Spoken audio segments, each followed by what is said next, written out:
Podesta is gone, it gives us hope as fans now, period. That guy lived in San Diego and didn't do anything for us, period. Good riddance. There's a big part of me that wonders if Stefanski and Barry would be successful without Podesta around. I almost want to try it.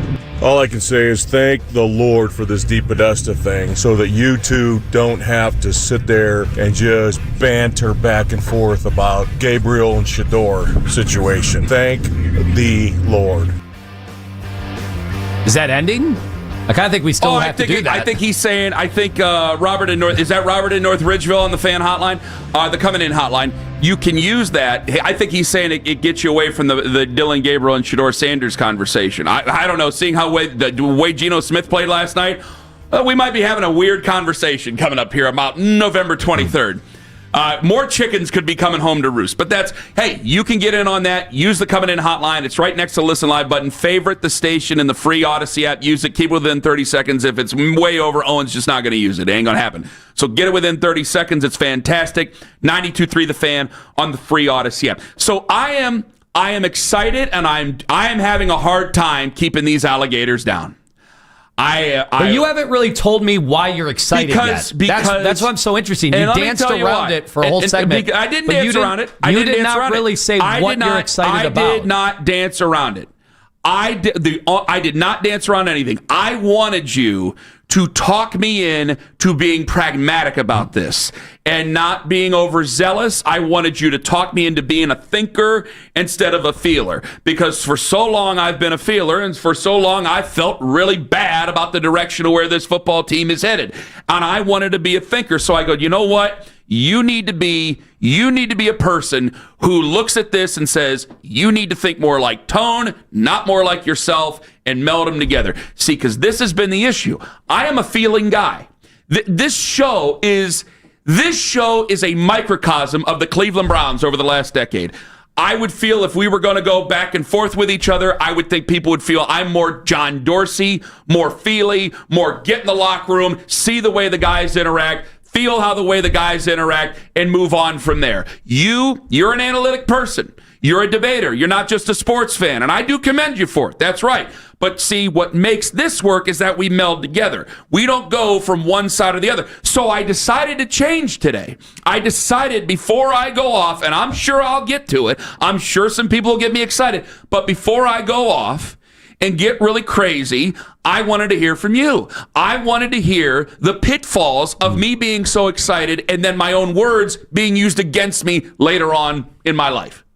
Because there is absolutely 100% a possibility, and I think it's a strong possibility, that they move Andrew Berry up to a chief strategy officer, team president role, and they move somebody else into the general manager spot. I would feel Glenn Cook is poised to be the general manager of this football team. Here is my issue, Kenny. Do you not? Yeah. Okay. I think that could be.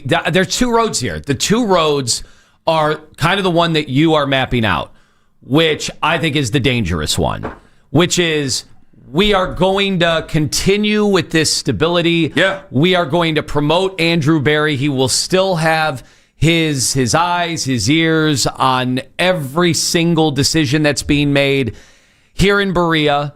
Stefanski stays, and it'll be a continuation of kind of what we've seen. If anything, a continuation of what we've had for 10 years. If the other road, and this is the one that I would support, the other road is a total house cleaning and a reboot. Mm-hmm. The problem with that is the reboot would mean whoever comes in is going to trade your high-priced veterans. Well, who are your high-priced veterans? It's Myles Garrett. Okay. It's Denzel Ward. Okay. It's David Njoku, who you know what I mean. Like that is the way this works. Neither one, I think, is appetizing to fans. Both of those roads I just laid out, because both of them are painful. Oh, thank you very much for bringing this up. No matter what they do, you have so much more work to go, and we have so much more pain to go through. Thank you so much for bringing this up. But what I'm excited about is finally I will hopefully have somebody that can answer for any of this. because there are so many people. I'll tell you why I would feel better if Andrew Berry was the team president or the chief strategy officer. I think he'd stay here. And I know he didn't speak yesterday or over this last week, so maybe it portends to something terrible.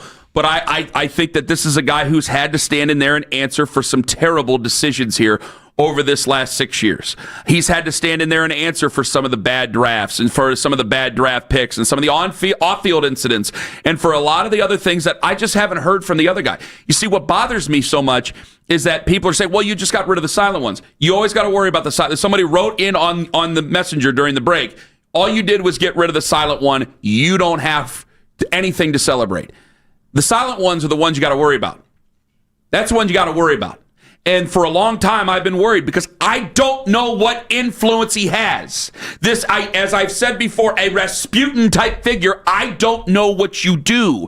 I don't know what you stand for. So yes, it's bothersome to me where I can't go, I know you're responsible for this, and I'd love to give you credit for it. I know you're not responsible for that. I can absolve you of any responsibility. But I couldn't do that, and it bothered me. And what he became for 10 years was really a personification of a not knowing what the fan base is dealing with because he wasn't here.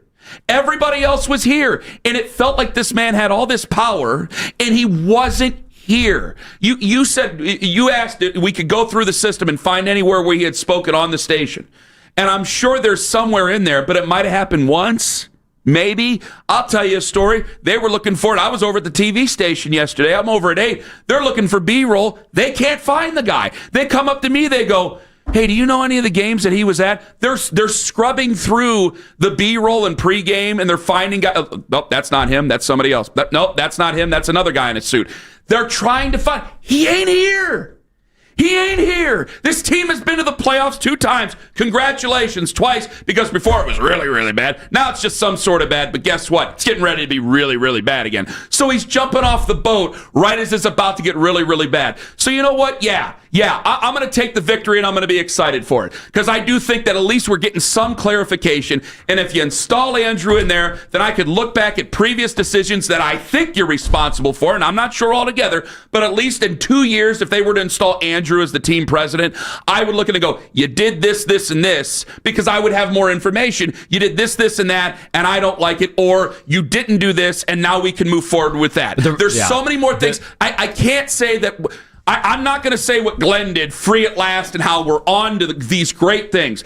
But there is no way I can't look and say I don't feel better as a Browns fan today, knowing I got a lot of work left to do as a Browns fan, knowing that this team is going to go through a lot more change and some tough times coming up. But I feel better today as a person who covers the team, as a person who loves the team, as a person who wants them to win. I can't help it. Tone, I feel a lot better than I did yesterday afternoon before that was announced. I wish I could share in that, but I can't until I know what is happening with Andrew Berry. I can't talk you into it. I can't. So you are definitely afraid that he would take over. Yes. Okay. I do not want a continuation of this. I think this team needs, and this organization, the front office, needs a massive overhaul.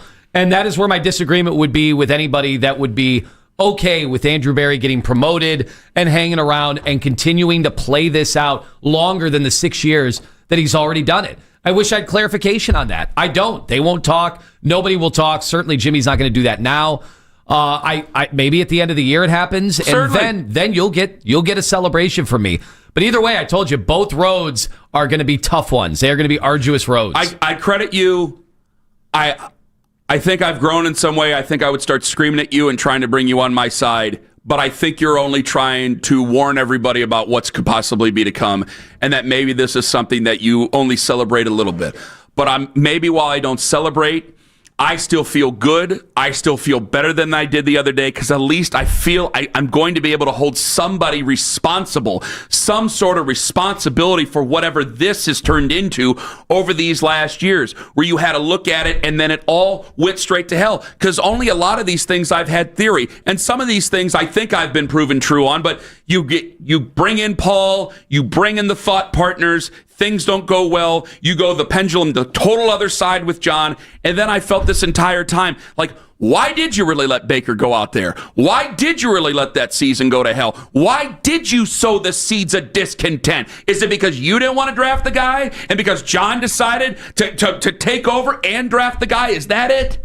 Is that the reason? Is that the reason we're in this entire hell? Because we went after the other guy down in Houston and we gave up 3 first-round draft picks? Is that the reason? Is that the reason? And now I'm at least a little bit closer to clarity than I was yesterday. And I'm a little bit closer to finding some balance. I don't think that Paul DePodesta, let me say this for the guy, and I don't know him from anything, and that was one of the other things, but I'll bring that up at another time.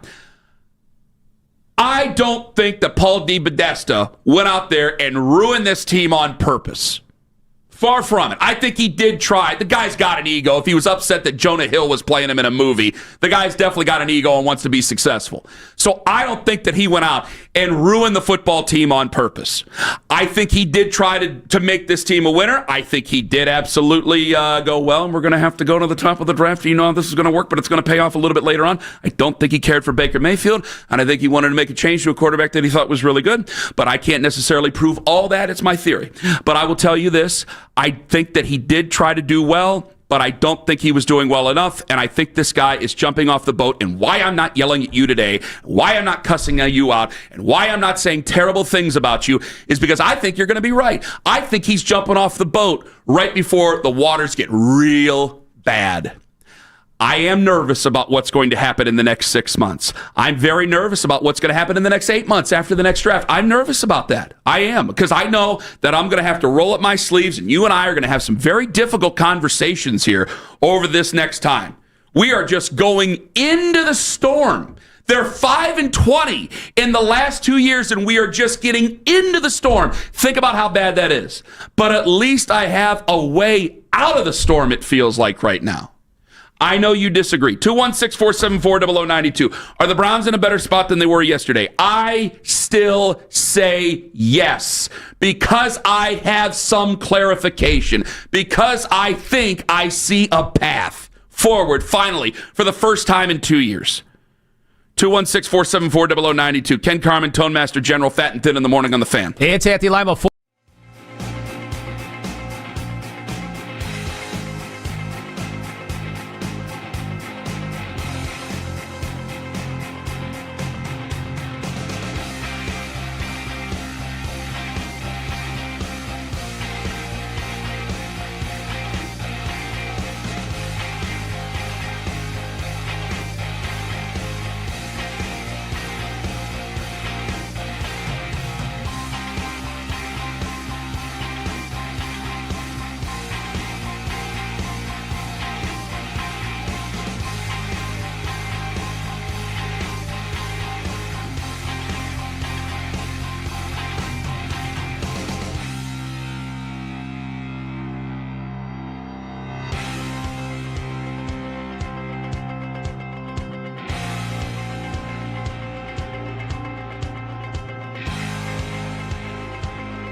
as is 271 north from Richmond to Wilson Mills.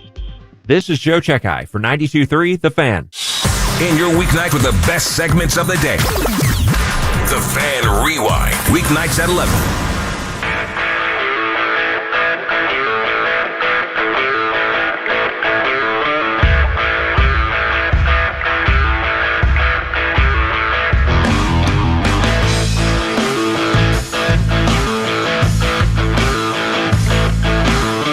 .20 Daryl Ryder, 9 o'clock Nathan Zagura coming in hot, 9:45.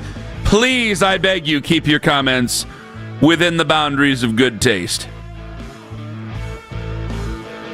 This is a weird show already.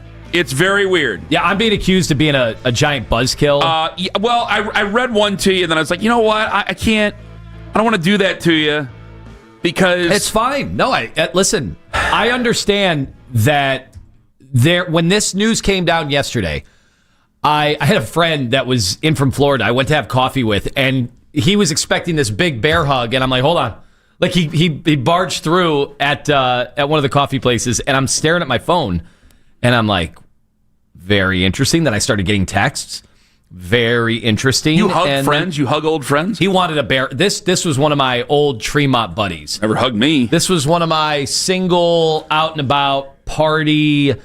Really got to know somebody buddies. Back when hugging was hugging. Wait a minute. I know I was married, but I've been with you when you were single. You still ain't never hugged me? No, but he thought this meeting warranted a bear hug because we hadn't seen each other. So we see each other every day? I mean, I'm a man who held your skis. I was your lift at one point in your life, and now you're going to say that you... Okay, never mind. I'm making it about me. I'm sorry. So anyway, I said, hold on, Kevin. Hold on. I gotta get to this. And I'm just trying to process, right? And I feel like that's all I've been doing since this happened. And I just want to make sure, if I knew, for me, this would be for me, because I gave you the two roads that I think both could be really hard ones for fans. Mm-hmm. If I just knew if this meant that there was going to be the house cleaning that I unfortunately think is needed, which is also not a fun way to go either. A house cleaning means a lot of pain. And a lot of sitting through more bad football, but it would almost be more intentional bad football. What I'm worried about is that this infrastructure stays as is, and it just means Andrew Berry gets more power. You want a complete house cleaning? I think that could be the unintentional pain, and I think that one's really hard and could just kick all of this down the road. I've thought about this. I thought about this long and hard yesterday. I had 2 long drives yesterday. I had to go back from Olmsted Falls over to Streetsboro yesterday. I thought a lot about this because I think that Andrew could definitely be bumped up. As much as people are not fans of what Andrew has done here, and I'm not necessarily. I have hated some of the drafts that he's had. Okay, he is a person that is well liked in the league, and he's as a person. I won't speak for you. I really like him. I think you really like him as a guy. He is a deal maker. He's done very well with trades. I would like somebody else to be in charge of drafts. I think he has had this good draft, and I wish he would just kind of do the George Costanza, and I'm out. And he goes either on his way or he goes, and I'm serious, because he is a good deal maker, because he's good with people with other teams in the league, I'd be more comfortable with him as a team president than I would be with him as a general manager. Well, I said he is somebody, the one thing I would give him credit for, because you asked me over the last few days, would you be comfortable with him making this deal? And I said, the one thing I think the league knows about Andrew, and he has gotten credit for, he knows how to extract value, right? I know to fans, they're like, value, what's our record? Who cares about value? But when you're making moves as a GM, like your goal is... when in asset management, right? Like that is something I think he's really good at. But that, of course, that's not going to give you a tangible win-loss thing in the here and now. But as far as setting up, their scouting, their pro personnel stuff too, like I think they're problematic. I think it's holding them back. And if he still has his fingerprints on all of that stuff, then I don't think we're any closer to winning. I really don't. 216-474-0092. Listen. I'd love to sit there and scream at you, but I think your fears are absolutely warranted. Absolutely warranted. because there's very little in his drafting history that tells me that I would have full faith and confidence. And I don't know what his power would be if he were to take this chief strategy officer title. I wish it would go away. It's got stink on it. Now that Paul DePodesta is leaving, just air it out, put it on the line, and we'll talk about it in a decade or never. Hopefully, and reconfigure. If you want to make him the team president of football operations or something like that, you go right on ahead and do such a thing. Senior president, whatever. There's plenty of different creative ideas that you can come up with for a title. But I would feel more comfortable with him in that role than I feel with him as general manager right now. Would you be more comfortable with him staying in that role and somebody else coming in as a chief strategy officer? Because there's a million different things that you can do here, Tone. Yeah, here's the thing. Anytime you bring in a powerful person from another organization or whatever to run things, most likely the first thing they're going to do is fire the coach, and then is there going to be, if Barry is above them or parallel with them, that typically results in a power struggle situation. I mean, I just look at what happened in New England. It's more about Vrabel than anything else. It's more about Vrabel than who's running the front office. Vrabel is the guy. And he is the he's the central force. And that's what they need moving forward. You need clear definitions. People in the building all year round people in the building all year round answering to it. See, my biggest problem with Paul DePodesta, and why I think you should have a problem with Paul DePodesta, is that you've had more accountability over these last 9 years than he has. People call you up every day and say, you so-and-so, you didn't want Baker Mayfield, you wanted Deshaun Watson, they rip you for this decision and that decision, and you've had more accountability. And you and I ain't making the money that he makes, and you and I damn sure ain't got the power that he makes. Hell, when people go, well, he really didn't have that much power. No. If you want to say that about us, you go right on ahead. But let's not sit there and act like he was just some guy sitting on a bench watching all this happen. You are absolutely sticking your head in the sand and lying to yourself. If you think that we're all just conspiracy theorists, that is a ridiculous thing to think. A ridiculous thing to think. Eventually, an owner may just be an owner and may make their decisions. See, again, I don't know what they're responsible for. You and I have been held more responsible. Nick and JP, Adam and Dustin, we've all been held more responsible for our opinions, for everything we've said, than anything he's ever done. And that's wrong. That's wrong. Because you and I and all of us that I just mentioned, we ain't got the power. Okay? He does. And that's been my problem here over these last 9 years. I would love to sit here and run away from bad opinions on this football team that I've given over the last 9 years. I can't do it because I ain't running anywhere, and I have to face the music at 6 a.m. every morning. So I've had to sit there and get red-faced and angry and on the verge of dropping F-bombs and being called every name in the book as an idiot and a dummy and all the other things, and he hasn't had to answer to any of it.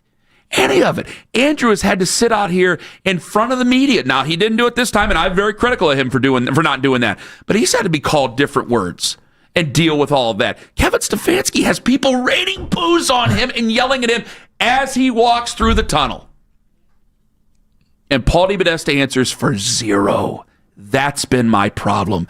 That's why I'm happy this has ended. Because at least I can try to find some accountability other than goofballs on the radio. It needs to be accountable. That's why the Mike Vrabel thing, and it could go straight to hell in New England. Drake May could get hurt, or he could all of a sudden suck, and that thing could go straight to hell like it did in Tennessee. But you know where Mike Vrabel stands on things. That's what makes a fan base back you up. Not some guy who feels like he's the Wizard of Oz living 2,400 miles away, who seems to have control over the football team that people talk about their traditions and memories, and those are the only things that they hold on to when they go to the stadium because the team has flat out sucked for most of the tenure that he's been here. That's why I'm excited today.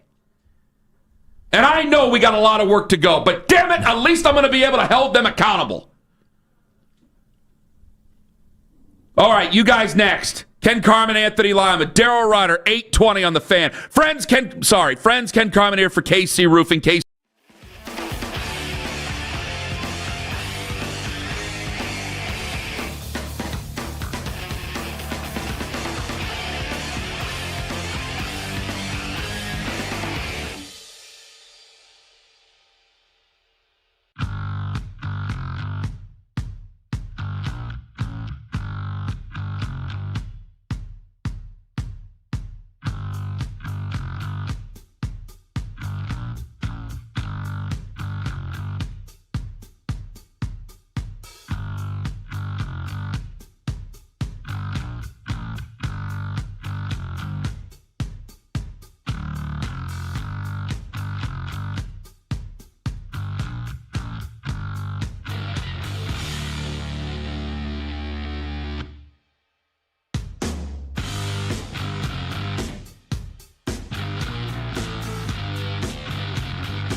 listen by following the Browns playlist and 92.3 The Fan on the Odyssey app. Headline sports news every 20 minutes right here on 92.3 The Fan. From the University Hospital Sports Desk, I'm Jeff Thomas.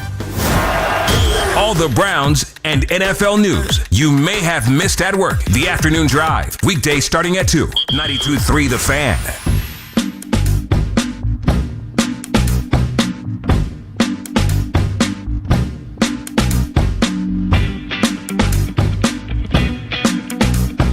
"45 minutes away from about last night." Mitch is very passionate about a piece of audio he's going to play.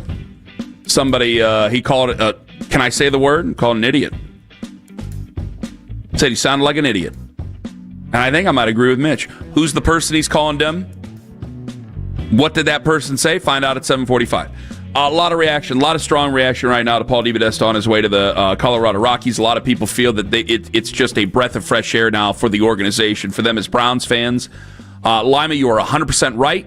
You are absolutely 100% right. There is a lot of scary things that are to come about what this franchise is going to do.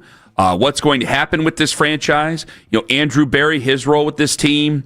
Kevin Stefanski, his role with this team. You said you would support an entire house cleaning. I think that's where the fans are at on this. But I could see a scenario where Andrew Berry ends up being the team president. And I think that not a lot of people are going to be very happy about that. Well, I don't think Jimmy Haslam wants a house cleaning. I think he still somehow, for some reason, I don't think he ever has. Yeah, I mean, we've done it where it's out goes the GM, out goes the coach, staggering them all along. And I think what sucks about a house cleaning, and I'm advocating for it, but what sucks is, and why I think Jimmy Haslam ultimately won't go there, is because it guarantees pain. Like the other way of doing things, of just keeping Andrew Berry, having him amass even more power, having him either promote Glenn Cook or bring an outside voice in, is that you continue the status quo because it makes you feel comfortable. There's insulation there. It feels like all along you can stability. You can continue. It makes you feel stable. Your scouts stay. You continue with your hierarchy. Now everybody just gets bumped in a way, and everybody still answers to Jimmy Haslam. Like they still have, if you looked at the flow chart of how things work. And that terrifies me, because that brings to me, while I talked about the intentional pain of a rebuild, a total pivot, and a house cleaning, what I get nervous about is still having the way they're doing things that have led to this will still be, the flow chart the guardrails, they will still persist. And that has not worked. That has not, they might have been more functional. Like you don't have the infighting and the power struggle and all that stuff, but it's just been a failed approach. And I don't want the failed approach. What led to the failed approach, I don't want that to continue. Mine is, it's a step to accountability, because I just can't.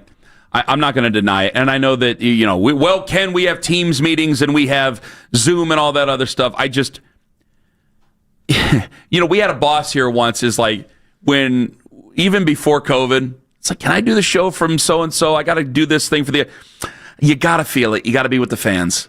You remember that? Like there'd be, I'm not going to name names. He'd just go, you got to feel it. You got to be with the fans. And I'm going, this guy's in charge. This guy has a responsibility to this organization. And no matter what people want to say, and some of the weird conspiracy theorists in their own right saying, it's a conspiracy, he didn't have that much power. Okay, all right, sure.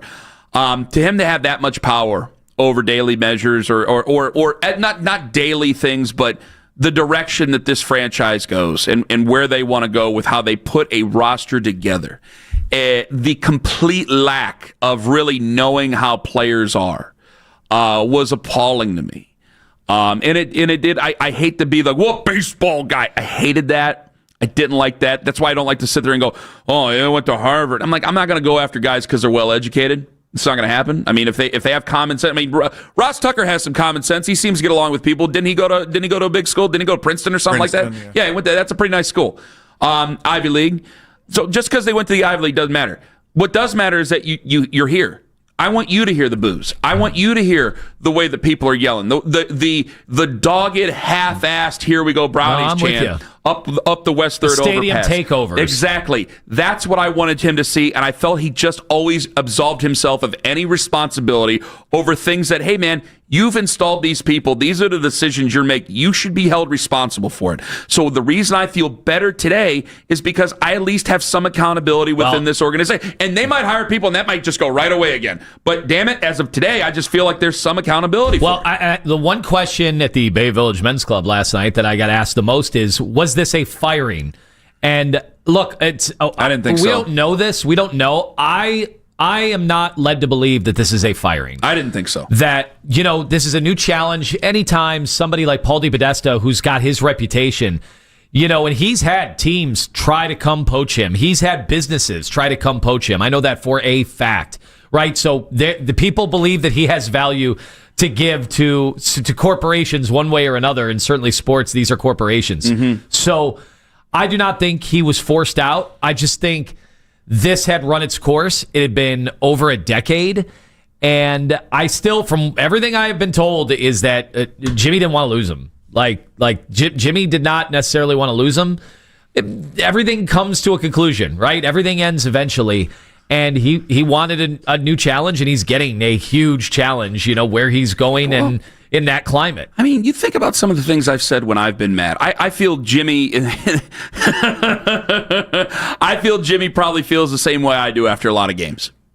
I can't prove it. I think that Jimmy probably feels the same way I do after a lot of these performances, where I am sitting in my office and I am just staring at my notes and I'm just looking into the abyss.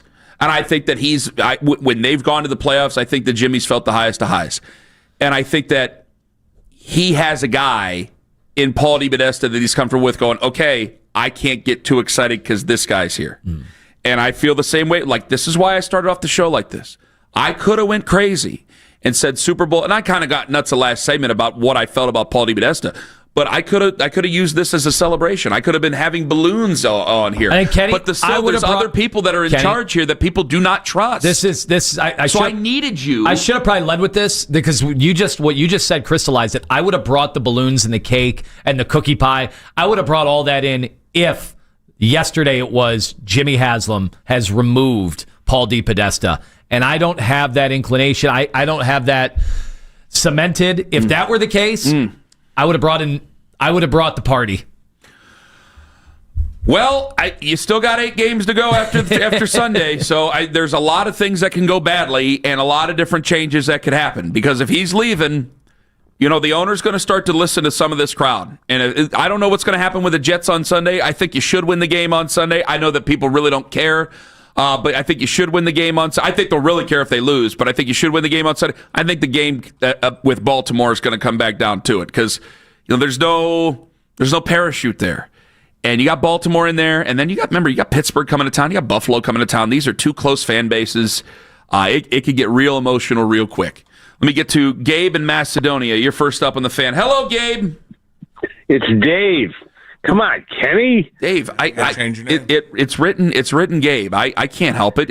I didn't screen your call. I didn't talk to you beforehand. I can only go with what Mitch writes on there. Sorry, Dave. Go right on ahead. Well, good morning, Ken. Good morning, Tony. I did check Indeed.com this morning for thought partner needed. Not so much yet on the Indeed.com. My point I wanted to make really is, eventually Stefanski will leave, get canned, whatever, however it's going to work out. 2 things I want to get out of him. If I could see him at the local supermarket, tell me what the hell happened in 2021. That's the first thing. And the second thing is, don't you think he's going to be relieved to just coach again somewhere? What they've done to him, the ups and downs of the last 5+ going on 6 years. I don't know if he's going to get let go now. I hope he doesn't. I think, you hope he doesn't get let go? No, I want him. Okay. Kevin, right? I think he'll be okay. Yeah, but it's like, and here's the big other thing.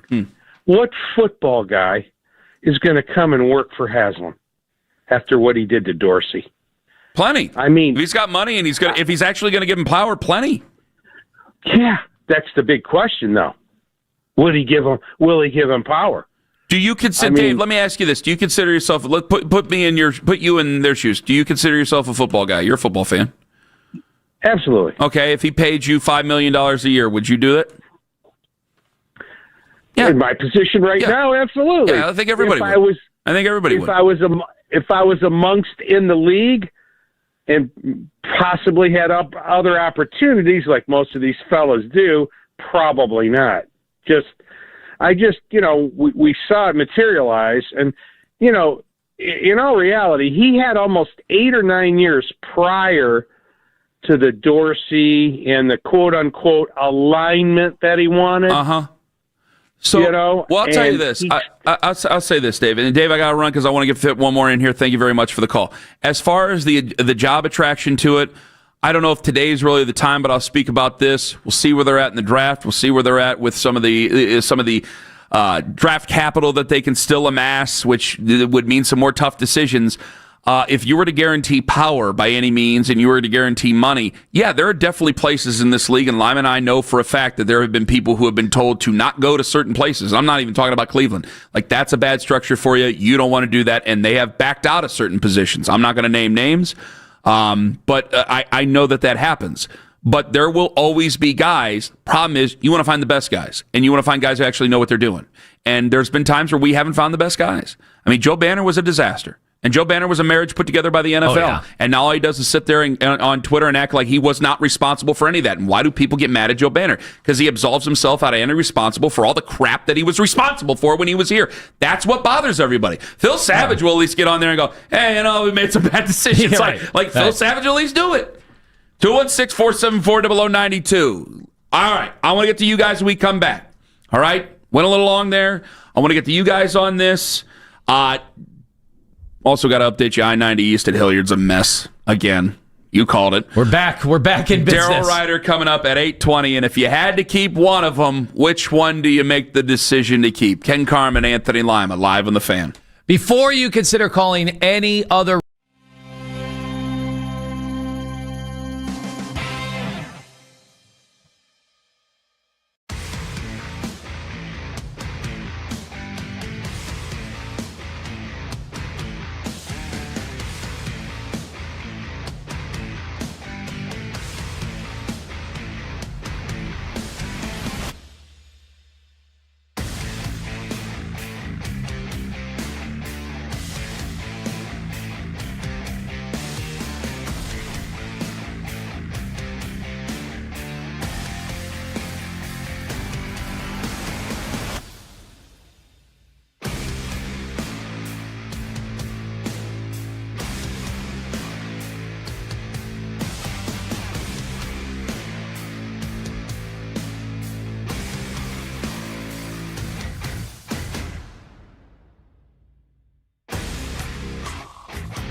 I value a wide receiver. I would be all down for keeping both our quarterbacks, drafting 2 wide receivers in the first round, or a wide receiver and an offensive lineman, and going from there. We don't need to reinvent the wheel. We need some skilled players. I don't care what DePodesta does. I don't care what he didn't do. All I know is he lost, and he lost, and he lost. Toilet bowl, toilet Browns. Yeah. It's Super Bowl Super Browns, sir. That's how it goes. Is there a new spin on this? 216-474-0092. A new slang for a new generation. I haven't done it yet. Clockwise or counterclockwise? How does the haven't water done flow? it. I Should I think do you're it? going to do it. I think you're getting closer. I mean, we do it in good times and in bad, happy and in sad. That's true. It is your Browns vows. I've got you guys don't believe this. Like If Jason, you can't do Super Bowl Super Browns when they're 0-16, well, Exactly. you can't do it when they win the Super Bowl. Jason and Andrew, I should find the guys who gave us Super Bowl Super Browns to use, because it's not ours. We've never claimed to have it. We've always said it's on loan, but it's for everybody. And the people who send us emails going, I don't know why you idiots say Super Bowl Super Browns. The Browns suck. I was like, guys, we started Super Bowl Super Browns during 1-15. It ain't going away. I ain't never gonna not do it. I'm always gonna do it. They're gonna do it at my funeral. I don't give a damn. Okay? Till the casket drops, I will be doing Super Bowl Super Browns. Good, bad, ugly, more ugly, the ugliest of all. It doesn't matter. It's gonna happen. In cynicism, in great football, the day Paul DePodesta goes, it's great. It's always going to be done. But you can put whatever spin on it you want to. 216-474-0092. You got anything else to get off your chest here before we go to these calls? What you got before we start to make them choose between Andrew and Kevin? Yeah, no, I saw some people have been kind of throwing around the very few breadcrumbs we get at all when it comes to Paul DePodesta and ownership over anything. And I did find at the owners' meetings back in 2022 where he defended all the Browns' research that they did on Deshaun Watson. You know, for someone like me, I just watch the games and I'm like, yeah, Watson's a top 5 quarterback. but you don't take players, you don't trade players just based on that, right? Yeah. You have to do a measured accounting. You have to do a comprehensive, worldview into these things. And his quote here just tells you how seriously how serious he was in their pursuit. He said, "This has been the most detailed and